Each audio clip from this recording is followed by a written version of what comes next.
오늘은 사도행전 5장 27절에서 32절 말씀을 전하여 우리는 이 일의 증인이요 라는 강서를 듣도록 하겠습니다. 하나님께서 주시는 풍성한 은혜를 누리는 시간이 되기 바랍니다. 성경의 내용은 무엇이라고 생각을 하십니까? 교회는 무엇을 전해야 하는 것입니까?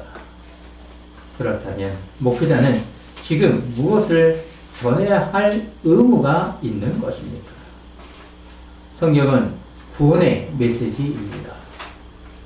그것이 없다면 복음을 믿을 수 없는 것입니다. 구원의 메시지는 이미 예수님께서 전하심으로 입증이 된 것입니다. 다른 어떤 것으로 구원을 설명하고자 하면 본래의 의미를 상실할 수 있습니다. 하지만 예수님께서 전하여 주신 말씀으로 전할 때 구원의 소망이 있습니다. 예수 그리스도를 하나님께서 살리시고 우리를 회개하도록 하시고 당신님의 백성으로 삼아 주셨습니다. 우리가 하나님의 백성이 될 수 있도록 예수 그리스도를 보내어 주셨기 때문에 죄사함을 받을 수 있었던 것입니다. 인간의 그 어떤 행위에 의한 것이 아니라 오직 하나님의 사랑이었습니다. 이 사랑이 우리 안에 있기 바랍니다. 인간의 그 어떤 행위에 의한 것이 아니라 오직 하나님의 사랑이었습니다. 이런 사랑을 받은 주의 백성이 하나님의 말씀을 듣는 것은 참된 행복입니다. 우리는 이미 복을 받은 하나님의 백성으로서 사도들의 생활을 보면 어떠합니까? 복음을 전한다는 이유로 감옥에 투옥되기도 합니다. 예수님을 믿는다고 해서 인생 역전이 아니라는 것입니다. 주님이 나와 동행하여 주신다는 것이 참된 행복입니다. 나의 눈물을 말끔히 씻어주시는 날은 몸과 영혼이 구원하는 날입니다. 사도들은 구원을 위해서 눈물을 흘리면서 구원의 메시지를 전한 것입니다. 이것이 교회가 해야 할 의무입니다. 예수님의 사랑을 알고 있는 제자들은 복음을 전함으로 어떻게 되었습니까? 인생 역전이었습니까? 대제사장과 그와 함께 있는 사람, 즉 사두개인들의 당파가 다 마음의 시기가 가득하여 일어나서 두려움의 대상이 된 사도들을 잡아다가 옥에 가두었더니 종교제자들은 자신들의 권력과 자리 그리고 부를 위해서 사도들을 감옥에 가둔 것입니다. 하나님을 안다고 하는 자들이 어떻게 이런 일들을 할 수 있겠습니까? 또한 이렇게 하나님을 안다고 하는 자들이 이런 일을 할 수 있는 것입니까? 신약시대에만 있었던 것이 아닙니다. 오늘날에도 교회가 해야 할 일을 망각하고 다른 일을 하고 있다는 것이 슬픔입니다. 참된 복음의 메시지를 모르기 때문에 목회자의 말만 믿으면 구원을 얻는다는 것은 참으로 불행한 것입니다. 거짓 목회자의 말을 듣는 것이 아니라 성경의 메시지인 예수님을 믿어야 하는 것입니다. 말씀이 나를 자유롭게 하는 것입니다. 말씀이 나의 골수까지 죽이는 것이고 내 영혼을 하나님 앞에 나아갈 수 있도록 하는 것입니다. 오직 복음만을 전했던 제자들에게 어떠한 일이 일어났는지 기억하실 것입니다. 주의 사자가 밤에 옥문을 열고 끌어내어 이르되 가서 성전에 서서 이 생명의 말씀을 다 백성에게 말하라. 사도들이 해야 될 것, 교회가 해야 될 것은 이 생명의 말씀을 전해야 되는 것입니다. 천사가 사도들에게 한 말은 이 생명의 말씀, 즉 예수 그리스도가 누구신가를 전하는 것입니다. 이것이 복음이고 교회가 해야 할 의무입니다. 그런데 오늘날 일부분의 교회는 세상에 물든 교회가 되었고 예수 그리스도의 메시지가 없는 교회가 되었습니다. 사랑하는 성도님, 예수님의 길과 사도들의 길을 보면서 나도 눈물을 흘리는 길을 가더라도 주님과 동행하는 참된 복을 얻는 성도가 되기를 소망합니다. 성전은 이스라엘 백성에게 당신님이 누구신가를 알리셨던 장소였습니다. 오늘의 교회는 신자들이요 성도로서 주님의 날을 사모하는 거룩한 신부입니다. 그렇다면 교회는 순결을 지키면서 예수님을 사모하면서 성경의 말씀을 사모해야 하는 것은 당연합니다. 이런 교회로 느리더라도 바르게 성장하는 교회가 되기를 소망합니다. 성전에서 사도들이 복음을 전하고 있는 것을 모르고 있던 종교 지도자들은 신문을 하기 위해 잡아오라고 했지만 부하들은 이렇게 보고를 합니다.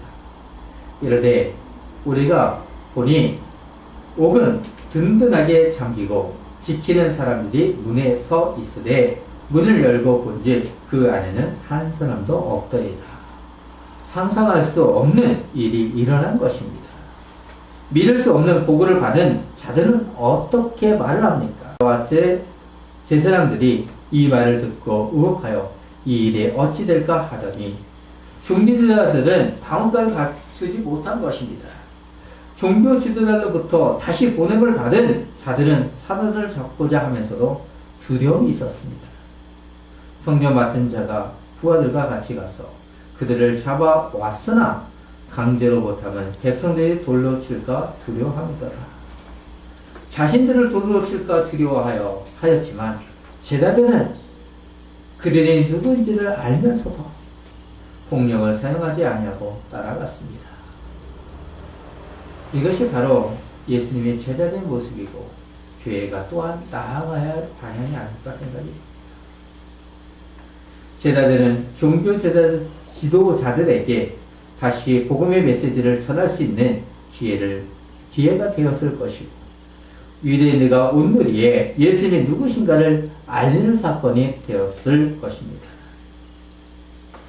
오늘은 지난주 시간에 연속으로 사도들은 다음으로 우리는 이 일의 증인이라고 하면서 복음의 메시지가 무엇인가를 전했습니다. 종교 지도자들이 살인인 공회에 어떤 내용으로 기소했는지를 27절에서 28절에서 잘 보여주고 있습니다. 그를 끌어다가 공회 앞에 세우니 대제사장이 물어 이르되 우리가 이 이름으로 사람을 가르치지 말라고 언금하였으되 너희가 너희 가르침을 예루살렘에 가득하게 하니 이 사람의 피를 우리에게로 돌리고자 함이로다. 사도는 백성을 자극해서 소요를 일으키거나 종교 지도자들의 부하의 연행에 저항하지 않았습니다. 순순히 따라왔을 때 종교 지도자들이 기소한 내용이 무엇인지 아시겠습니까? 27절과 28절이 그래서 중요한 것입니다. 종교 지도자들의 협박과 위협을 함에도 이렇게 위협을 당해도 불구하고 사도들이 복음을 전하는 것은 불복종이며 너희가 불복종한 것이 아니라 내가 너희를 풀어주지 않느냐 라고 한 것입니다. 근거 없는 예수님의 부활과 승천을 전했다는 것입니다. 과연 이것 때문에 그런 것입니까? 그리고 가장 중요한 것은 무엇이겠습니까? 무엇이었습니까? 종교지대들이 자신의 말로 이야기한 것이 있습니다. 이 사람의 피를 우리에게로 돌리고자 함이로다. 사도들을 공회에 세운 두 번째 이유가 바로 자신들을 보호하고자 한 것입니다. 사도들이 예수 그리스도의 죽음에 대한 책임을 자신들에게 종교 지도자인 자신들에게 전가하고자 있다고 생각한 것입니다. 여기서 흥미로운 사건이 있습니다. 사도행전의 저자인 누가는 일부러 생략한 건지 아니면 종교 지도자들이 그것에 대해서 신문하지 아니했는지 모르겠습니다. 감옥에 있었는데 어떻게 나갔는지 전혀 언급하지 않고 있습니다. 아무도 기적을 인정하면 자신들의 공의가 난처할 수 있기 때문에 백성들이 더 소외를 일으킬 수 있기 때문에 폭동을 일으킬 수 있기 때문에 질문을 뺀 것으로 보입니다. 사도에 의해서 예루살렘 중심으로 일어난 사건과 백성들의 사도에 대한 태도 변화는 종교 지도자들의 위치와 권력을 위협하고 위기감을 조성하기에 충분했습니다. 이런 상황에서 사도들은 사내린 공회에서 종교 지도자들에게 국가의 조직이나 국가와 개인 관계를 규정하는 법률로 헌법, 행정법 등에 순종할 것을 가르치는 규정에 대한 예외가 무엇인지를 가르치고 있습니다. 놀라운 거죠. 예수님께서 장로들의 전통, 그것을 분명히 잘못됐다고 가르친 것처럼 이것을 반박한다는 것은 자신의 죽음을 내려놓는 것입니다. 죽음을 두려워하지 아니하고 담대함이 바로 예수 그리스도를 사랑하는 것입니다. 29절을 보시면 베드로와 사도들이 대답하여 이르되 사람보다 하나님께 순종하는 것이 마땅하리라. 사도는 종교 지도자들의 권력에 성경의 말씀이 남용되지 않도록 전체적인 성경의 명령들과 관계 속에서 이행되도록 하기 위해 설명하는 것입니다. 사도들은 자신들의 생명이 위협하다는 것을 알면서도 당당하게 말한 것입니다. 사도들은 가르친 내용이 있고 가르칠 근거가 있었고 복음을 전할 자신과 확신이 있었습니다. 그 이유는 예수 그리스도의 부활과 승천을 알기 때문입니다. 우리는 하나님의 백성입니다. 오늘날 많은 신자들에게 말한다면 과연 하나님의 백성입니까? 세상의 권력자의 부정한 말에 순종하는 것이 아니라 하나님께 순종하는 것이 마땅한 성도입니다. 베드로와 사도들은 자신들의 말에 대해 변호하는 것처럼 보이지만 종교 지도자들 앞에 예수 그리스도의 부활의 증인으로 서 있는 것입니다. 증인자로서 예수님을 죽이니 그들에게 구원의 메시지를 전하고 있는 것입니다. 사도들은 하나님께만 순종하겠다는 단호한 결심을 밝히면서 대제사장들의 질문에 대하여 담대한 것입니다. 답변할 것입니다. 이렇게 담대함으로 설 수 있는 것은 하나님이 동행하고 있는 것입니다. 예수님의 형벌을 집행한 자들은 로마인들이지만 죽음을 몰고 간 자들의 다름 아닌 이스라엘 백성들과 그 지도자들을 일하는 것입니다. 과거의 사도들은 예수님의 말씀을 들었지만 자신들의 두려워하여 도망을 하였지만 부활과 승천하신 예수님을 만난 이후 하나님의 말씀을 최우선적으로 순종하였습니다. 오늘날 교회를 무너뜨리는 것은 세상 사람들입니까? 신자들입니까? 누구입니까? 세상에 물든 교회가 뒤틀어진 기독교가 교회를 스스로 세상의 사람들로부터 어떤 말을 듣고 있습니까? 제자들은 담대함으로 하나님의 말씀을 전할 수 있는 것, 그들은 순교했고 순종이 있었으며 능력이 있었습니다. 그럴 때 종교제자들은 그들의 죄를, 사도들의 죄를 찾을 수 없었던 것입니다.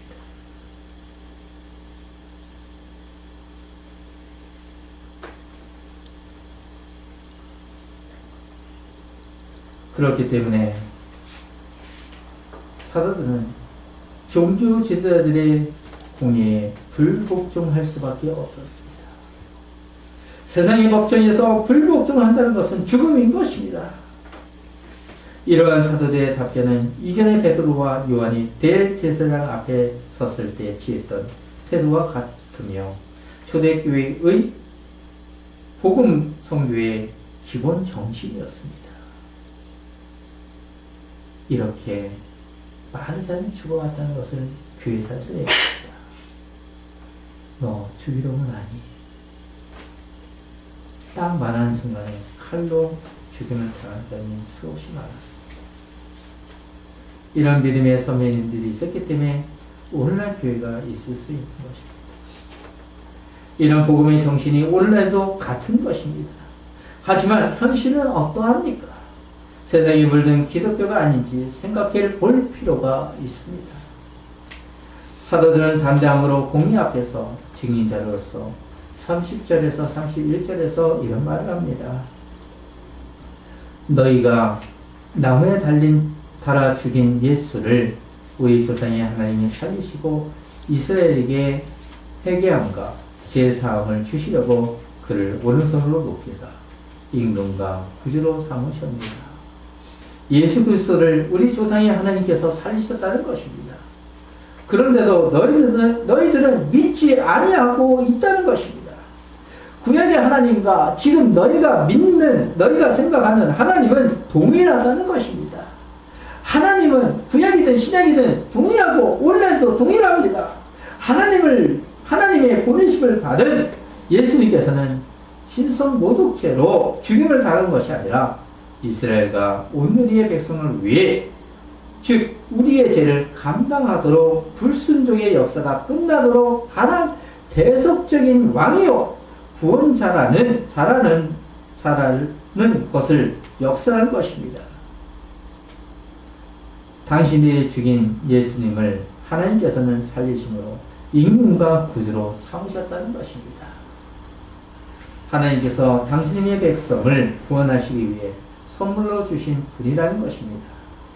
이런 선물을 받은 사람이 성도요 교회입니다. 그렇다면 교회는 순결과 능력을 상실하면 안 됩니다. 그러면서 사도들처럼 왕 대신 예수 그리스도의 증인된 삶을 살아야 하는 것입니다. 종교 지도자들은 사도들이 왜 이런 말을 하고 있는지 생각해 보아야 했습니다. 그리고 오늘날 세상 사람들도 왜 교회가 이런 말을 하고 있는지 생각해 보아야 합니다. 그리고 교회는 복음의 증인자로서 참된 행복이 무엇인지 전해야 합니다. 하지만 종교 지도자들과 세상 사람들은 예수님을 거부하고 있습니다. 하나님께서 사람들을 구원하고자 보내주신 예수님을 믿지 아니한다는 것입니다. 하나님은 성경의 위대한 메시지인 동시에 당신의 백성을 구원하시기 위해서 예수님을 보내주신 분이십니다. 우리는 하나님의 은혜로 구원받은 백성이 되었고 사도들처럼 증인된 증인입니다. 바로 우리가 성도이 아니겠습니까? 구별된 사람이 아니겠습니까? 과연 구별되어 있습니까? 우리는 하나님의 은혜로 구원받은 백성입니다. 사도에게 주신 성령과 우리에게 주신 성령은 동일합니다.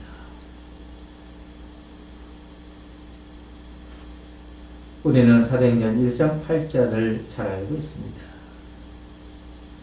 이것을 사도들은 성령과 증인의 연결함으로 복음을 잘 증거하는 것입니다. 오직 성령이 너희에게 임하시면 너희가 권능을 받고 예루살렘과 온 유대와 사마리아 땅끝까지 이르러 내 증인이 되리라 하신다. 예수님의 말씀처럼 제자들은 그리고 초대교회는 증인의 역할을 잘 감당하고 있었습니다. 성령을 받아야지 우리가 삼위 하나님을 고백할 수 있는 것이 아니겠습니까? 성령은 나에게 영원토록 계신 존재이십니다. 그런데도 성령이 나갔다 들어왔다 하는 것처럼 생각하는 것은 잘못된 것입니다. 기분이 좋을 때는 예수님의 복음을 전하고 기분이 나쁠 때는 교회를 욕하고 이런 것은 하나님의 사람이 아닙니다. 아닌지 생각해 봐야 됩니다. 우리도 동일하게 증인이 되어야 하는 것이 바로 교회입니다. 예수 그리스도의 십자가 죽음이 결코 헛된 것이 아니라 구속의 완성임을 예수님을 하나님께서 살리심으로 나타내 보이심으로 성령님께서는 그 사실을 확증하도록 오늘날도 증인자를 세우시고 있습니다. 그러므로 사도들과 지팡이 교회는 증인으로서 이 사실을 전할 수밖에 없는 필요성을 가진 신자들이요 교회입니다. 하나님께서는 당신의 백성이 회개함과 제사함을 주시려고 하는 것입니다. 이것이 행복입니다. 회개와 제사함이 복음의 메시지입니다. 이것이 없다면 복음은 무가치한 것이 될 수 있습니다. 베드로와 사도는 공의 앞에 끌려와서 단지 자신들을 변명하기 위해서 역사하는 것이 아니라 때를 얻든지 못 얻든지 그리스도의 구속 사역을 담대하게 밝히고 있습니다. 이것이 바로 사도들과 교회가 감당해야 하는 의무입니다. 세상이 생각하는 인생 역전과 다른 인생 역전입니다. 예수님께서는 사탄의 시험을 이기신 후 마태복음 4장 17절을 보시면 이때부터 예수께서 비로소 전파에 이르시되 회개하라 천국이 가까이 왔느니라 하시더라고 하심으로 회개를 촉구하십니다. 그리고 마가복음 1장 15절에서는 내가 자꾸 하나님 나라가 가까웠으니 회개하고 복음을 믿으라고 하십니다. 예수님의 사역도 회개하도록 하시는 것이고 사도도 같은 것이고 마땅히 지팡이 교회도 같은 것입니다. 여기서 이런 질문을 하실 수 있습니다. 회개는 인간의 획일적인 것입니까? 예수님께서 오신 목적이 회개하도록 하심으로 구원을 얻도록 하는 것처럼 생각할 수 있도록 하는 것 같습니다. 그와 반대로 회개하지 아니하면 구원을 얻지 못하는 것은 결국 인간의 책임으로 보일 수 있습니다. 그러면 회개는 우리의 책임입니까? 구원은 하나님의 선물입니다. 그러면 회개도 하나님의 선물입니다. 회개는 하나님의 예정과 섭리 아래 선택된 당신의 백성이 복음을 듣고 애통하는 마음에서 돌이키는 것입니다. 어떻게 보면 내가 회개하는 것처럼 보이지만 하나님의 국민의 은혜로 자연스럽게 회개하는 것입니다. 마치 예수님께서 십자가를 지는 것처럼 보이지만 철저하게 하나님께 순종하는 것 같습니다. 회개는 나 자신을 완전히 포기하고 오직 하나님의 은혜로만 바라보는 참된 눈물의 고백입니다.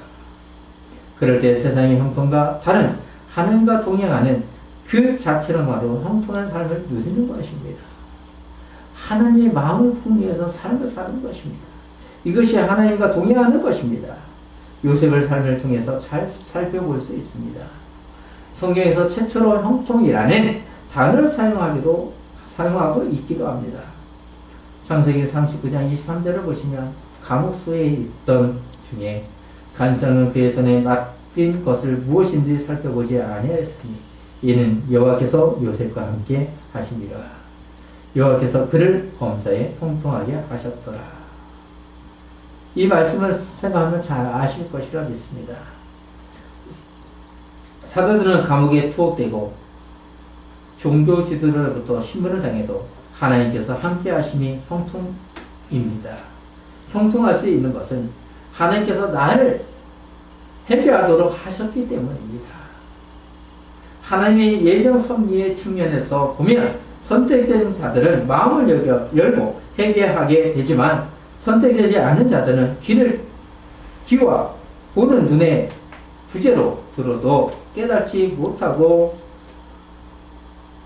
보고도 보지 못하게 되는 영적 소경과 기모거리의 상태로 여전히 악에 머물러 있게 된다고 말할 수 있습니다. 지팡이교회는 회개한 자들임을 믿습니다. 그러나 나를 자랑하는 것이 아니라 오직 하나님만 자랑하는 지팡이교회가 되기를 소망합니다. 예수 그리스도를 아는 성도님, 우리는 이 일의 증인이라는 것을 아시고 주의 길을 잘 가시는 신자가 되기를 소망합니다. 우리의 고백처럼 사도들의 종교 사도들도 종교 지도자들에게 32절에서 이런 말을 합니다. 우리는 이 일의 증인이요 하나님이 자기에게 순종하는 사람에게 주신 성령도 그러하니라 하더라. 자신들을 체포하러 온 자들에게 당당하게 말하는 것입니다. 벽박과 신문을 당해도 예수 그리스도의 부활과 승천을 알고 있는 제자들에게는 담대함으로 복음의 증인이 된 것입니다. 사도들은 예수님처럼 죽임을 당할 수 있어도 하나님께 불순종할 수 없다는 것입니다. 이것이 바로 하느님 앞에 성도로서 사도로서 순종하는 것입니다. 영원한 하나님 나라를 알기 때문에 죽음은 더 행복한 것이 될 수 있는 것입니다. 사람은 누구나 죽음을 두려워하지만 예수 그리스도를 믿는 성도에게는 몸과 부활을 알기 때문에 행복한 것입니다. 몸과 영혼의 부활은 오후 모임에서 웨스트민스터 소위리 문답에서 강의하는 것에 잘 나타나 있으니 참고해 주시기 바랍니다. 두 주에 걸쳐서 했고 계속해서 해야 될 본문이기도 합니다. 지파의교는 예수 그리스도의 증인자입니까? 사도들은 하나님께서 순종할 것을 자신 있게 전하고 있습니다. 순종하는 것은 성령을 받은 사람의 본질적인 모습이라는 것을 전하므로 예수님이 누구신가를 종교 지도자들에게 우리는 이 일에 증인하는 것입니다. 종교 지도자들은 사도들로부터 많은 이야기를 들었습니다. 사도들이 종교 지도자들에게 말한 것처럼 베드로와 사도들이 대답하여 이르되 사람보다 하나님께 순종하는 것이 마땅하리라는 것을 생각해 보십시오. 사도들이 예수 그리스도의 구원 사역을 증거하는 증인이었던 것처럼 지팡이 교회도 같은 길을 가야 하는 증인입니다. 우리의 특권은 복음의 증인자라는 것입니다. 세상 사람들과 구별된 그 자체만으로도 행복한 것입니다. 그런데 그리스도인이라고 하면서 어떠합니까? 종교 지도자들처럼 세상의 권력과 자리를 위해 열심입니다. 어제 이 원고를 다 쓰고 선배님을 만났을 때 그 목회자는 제 동기입니다.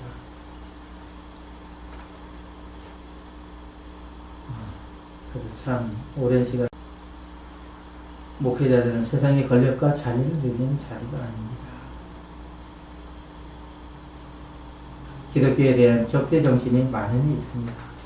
우리 스스로 그렇게 만들어가지 않았을까 생각해 보십시오. 세상 사람들은 예수님을 믿는 너희들을 보니 내 주먹을 믿겠다는 사람도 있을 정도입니다. 살아있는 공의에서 사도들이 종교 지도자들부터 신문을 당해도 담대할 수 있는 것은 사도들 안에 예수 그리스도가 함께하고 있는 것입니다. 하나님께 순종하는 자들에게 주시는 구원의 선물을 누리는 신자들이 행복한 삶을 사는 것입니다. 사도들은 복음의 메시지를 알기 때문에 진리를 가르치는 것이 사람보다 하나님께 순종하는 태도임을 성령의 내적 증거를 통해서 최종적으로 확증하고 있습니다. 성령은 신적인 능력을 통해 예수 그리스도를 증거하십니다. 귀신을 쫓아내거나 중병을 치유하며 놀라운 기적을 일으키는 것으로 증거의 수단을 삼기도 하시지만 무엇보다 가장 중요한 것은 증거의 수단은 하나님의 말씀입니다. 예수님께서도 많은 기적과 이적을 행하였지만 가장 많이 전한 것은 하나님의 말씀이었습니다. 이적과 기적도 하나님의 말씀을 전하기 위한 수단이었습니다. 그렇지만 오늘날 기적과 이적을 행하시는 분들 중에서는 성경의 말씀과 다르게 전하는 것은 성경의 메시지를 모르고 있는 것입니다. 자신을 위한 행동을 하는 것입니다. 이런 자들에게 넘어지는 것은 성경을 모르는 것입니다. 같은 종교처럼 보이지만 이단이라고 하는 말처럼 끝이 다른 것입니다. 지팡이교회는 하나님의 말씀에 순종해야 하는 교회요 성도입니다. 우리는 이 일의 증인입니다. 우리는 성령께서 주시는 은혜를 통하여 하나님께 나아갈 수 있습니다. 사도 바울은 로마서 10장 17절에서 그러므로 믿음은 들음에서 나며 들음은 그리스도의 말씀으로 말미암느니라. 의 의미를 생각하시기 바랍니다. 성령만이 우리로 하여금 거룩한 하나님의 말씀을 이해케 하고 받아들이게 할 수 있는 유일한 능력자이십니다. 지파에게도 오직 하나님께 순종함으로 사도들과 같은 우리는 이 일들의 증인이라는 것을 깊이 생각하면서 기도로 마무리하겠습니다.